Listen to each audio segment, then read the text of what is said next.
As one door closes, another opens. That saying applies to a lot of things in life, especially in sports. We've seen instances where a quarterback goes down in a game and it launches a new career, whether it be Drew Bledsoe and Tom Brady or Jimmy G and Brock Purdy. When Justin Herbert entered the league in 2020, he was thrown into a fire in the most bizarre way possible. A team doctor accidentally puncturing the starting quarterback, Tyrod Taylor's lung, was unfortunate and unexpected, but it sparked a rookie season that nobody could have predicted. Justin Herbert found himself face-to-face with the defending Super Bowl champions Patrick Mahomes and the Kansas City Chiefs. He found out he would be starting moments before the game kicked off.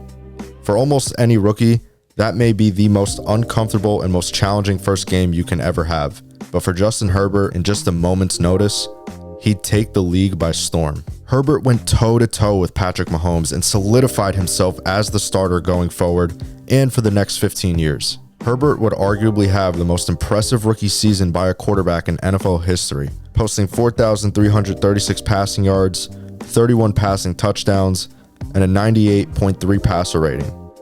This was fine and great, but the Chargers had an issue. They may have found their superstar quarterback for the future, but they were far from solidifying their identity and direction as a team for the future. Vikings head coach Kevin O'Connell said it best: organizations fail young quarterbacks before young quarterbacks fail organizations. One of the things that decimate a quarterback's development is firing a head coach the same year of a quarterback's rookie season. Whether it happens during the season or before, it causes a ripple in the locker room, not only for players, but for other coaches as well, because you are somewhat responsible for that, and you don't know if you could be next. The Chargers would end up firing fourth-year head coach Anthony Lynn after the 2020 season. And what would happen after that was nothing short of a disaster for the Chargers. Brandon Staley was the new head coach of the Los Angeles Chargers and the man responsible for the development of one of the most physically gifted quarterbacks the game has ever seen. From 2021 to 2023, Brandon Staley brought painfully average and inconsistent results to the LA Chargers. They were much more talented than the 24-24 record they have to show during those 3 years. For every step forward, they took 2 steps back. They were never good situationally. If it wasn't Justin Herbert saving them from the countless mistakes and mental errors, the defense would let them down, which was what Staley was known for. The one time they made a playoff appearance, which barely happened by the way, they blew a 27-point lead to the Jacksonville Jaguars, despite Trevor Lawrence throwing 4 interceptions.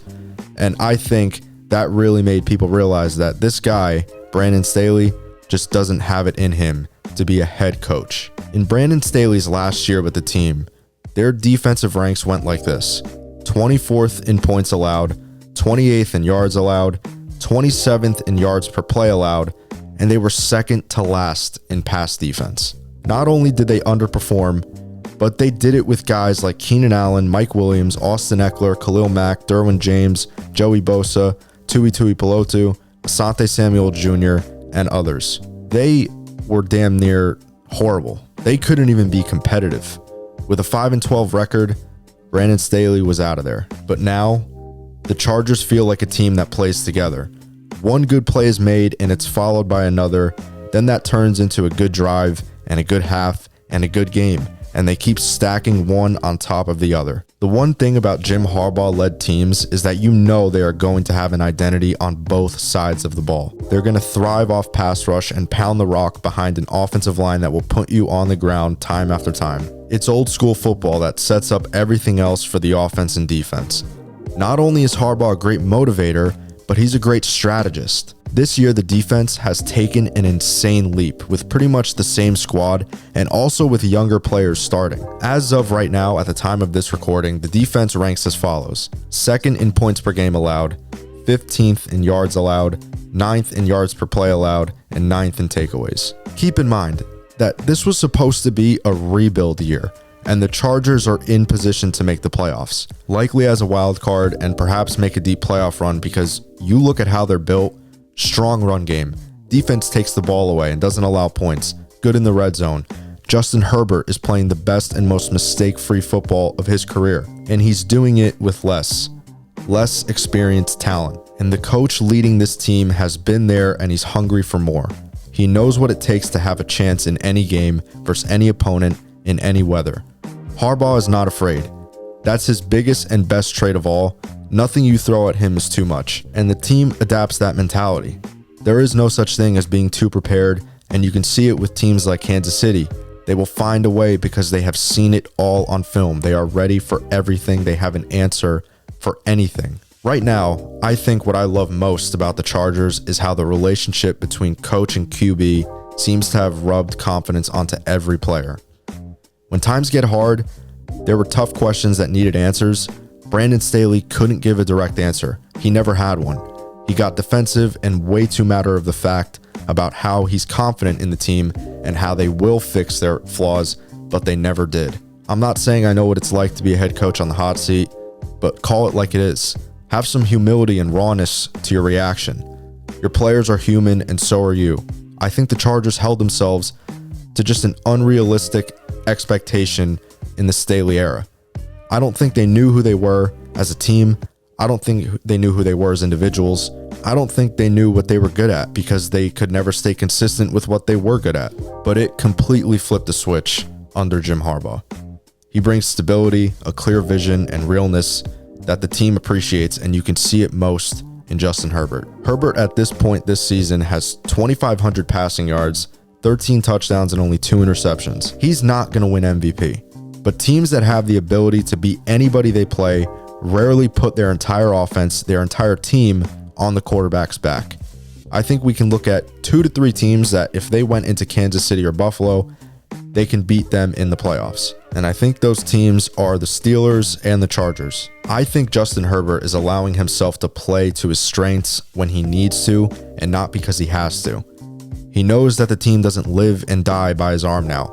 He's making better decisions, taking what the defense gives him, and we know he's always going to play with confidence. That's a given. This is the first time we've seen Herbert on a really good team. He has never had that. I mean, he was the Chargers for his whole career, and that just never works. A QB being the sword that your team always lives and dies on will never be a long-term solution. I can say with full confidence that the 2024 Chargers have the best shot at a long playoff run since the Phillip Rivers era. And I can't even really say it's the 2018 team. That team was good, but I'm thinking more of like mid-2000s Rivers and LT era. The Chargers have never had this kind of physicality in a long, long time. J.K. Dobbins going down does hurt you a little bit, but knowing Harbaugh, they will find a way to make it work because Greg Roman's offense does not go without the run game. Ladd McConkey is one of the best rookie receivers from his class, and we aren't even talking about him. He's on pace for 82 catches and over 1,100 yards. The scariest teams are never the ones with the biggest names. They are never the ones with the best quarterback. They're the ones who know who they are, can run the football. That's what playoff football is all about especially, and that's where the money is made. It's not a matter of if, but a matter of when the Chargers go on the road and pull off an upset win against a division winner. I don't know how many times it can happen, but I have a strong indication that it will happen at least once this year. They're for real, and I honestly don't even want to know how good they can be next year. It's better we save that as a surprise because I think if Justin Herbert can get another reliable superstar wide receiver that can stretch the field, it will be the league's worst nightmare. As of right now, it's the 2024 Chargers, and the only thing that stands in their way is themselves. It doesn't matter the team. It doesn't matter the weather. If you play this team in the playoffs, get ready to play a full 60 minutes because it's going to be down to the absolute wire.